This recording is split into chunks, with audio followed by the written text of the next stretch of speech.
अनंत आकाश और वैकुंठ से भी ऊंचे शिखर पर स्थित है गोलोक धाम। यहाँ की भूमि चिन्मय है, जहाँ की हवाओं में सदा कृष्ण की बांसुरी गूंजती है और कल्प वृक्षों के नीचे कामधेनु गायें विचरती हैं। इसी पावन लोक में भगवान श्री कृष्ण अपनी आह्लादिनी शक्ति श्री राधा रानी और अपने प्राण प्रिय सखा श्रीदामा के साथ नित्य निवास करते हैं। श्रीदामा, जिनका स्वरूप स्वयं कृष्ण जैसा दिव्य है, वे केवल मित्र नहीं बल्कि कृष्ण के प्रति अनन्य भक्ति का प्रतीक हैं। एक बार जब कृष्ण अपनी सखी विराजा के साथ वन विहार कर रहे थे तो राधा रानी वहां पहुंची। उनका प्रेम इतना अगाध था कि कृष्ण को किसी और के साथ देख उनका हृदय ईर्ष्या से भर गया। उन्होंने कृष्ण को कटु वचन कहे।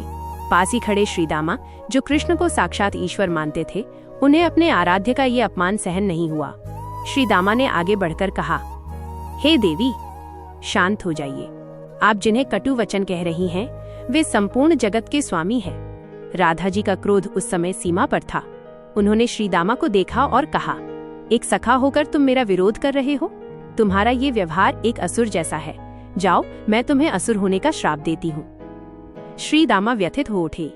उन्हें असुर बनने का दुख नहीं था, पर उन्हें लगा कि राधा जी का यह व्यवहार एक साधारण मानवी जैसा है। आवेश में आकर उन्होंने भी श्राप दे दिया। हे देवी, आपने मुझ भक्त को श्राप दिया है, इसलिए आपको भी पृथ्वी पर एक मानवी बनकर रहना होगा और आप अपने प्राणप्रिय कृष्ण से 100 वर्षों के वियोग की अग्नि में जलेंगी। जैसे ही दोनों ने एक दूसरे को श्राप दिया, वातावरण शांत हो गया। श्रीदामा को बोध हुआ कि उन्होंने अपनी माता को श्राप दे दिया है। वे कृष्ण के चरणों में गिरकर रोने लगे। तब नटखट कन्हैया ने मुस्कुराते हुए उन्हें उठाया और कहा, प्रिय सखा, उदास न हो, ये सब मेरी ही इच्छा थी। संसार को प्रेम की परिभाषा सिखानी। विरह के बिना प्रेम कभी स्वर्ण की तरह नहीं चमकता। तुम्हारे श्राप के माध्यम से राधा पृथ्वी पर विरह भक्ति का दीप जलाएंगी और तुम असुर बनकर भी अंततः मुझ में ही मिलोगे। यही कारण था कि द्वापर युग में जब कृष्ण 11 वर्ष की आयु में ब्रज छोड़कर मथुरा गए तो राधा जी ने आंसू नहीं बहाए, बल्कि वे 100 वर्षों तक एक तपस्विनी की तरह उनकी प्रतीक्षा करती रहीं। यह 100 वर्ष वही श्राप की अवधि थी। दूसरी ओर श्रीदामा शंखचूड़ बने, जिनका वध शिव जी के त्रिशूल से हुआ और द्वापर युग में सुदामा के रूप में जन्म हुआ।